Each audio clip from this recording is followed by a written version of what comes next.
Panalangin para sa pagkakaisa ng bawat mamamayang Pilipino aming dakilang Diyos.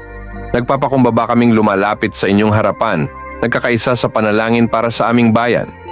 Panginoon, sa gitna ng pagkakaiba-iba ng aming lahi, pananampalataya at pananaw, naway ipagkaloob ninyo sa amin ang tunay na pagkakaisa. Pawin ninyo ang hidwaan, galit at pagkakawatak-watak na siyang nagiging hadlang sa aming pag-unlad. Bigyan ninyo kami ng pusong puno ng pagmamahal, respeto at malasakit sa isa't isa. Turuan ninyo kaming magpatawad at magmahal gaya ng pagmamahal mo sa amin. Gabayan mo ang aming mga pinuno upang kanilang pagsilbihan ang bayan ng may katapatan, katarungan at kababaang loob. Naway maghari sa aming puso ang diwa ng bayanihan, pagkakaunawaan at kapayapaan.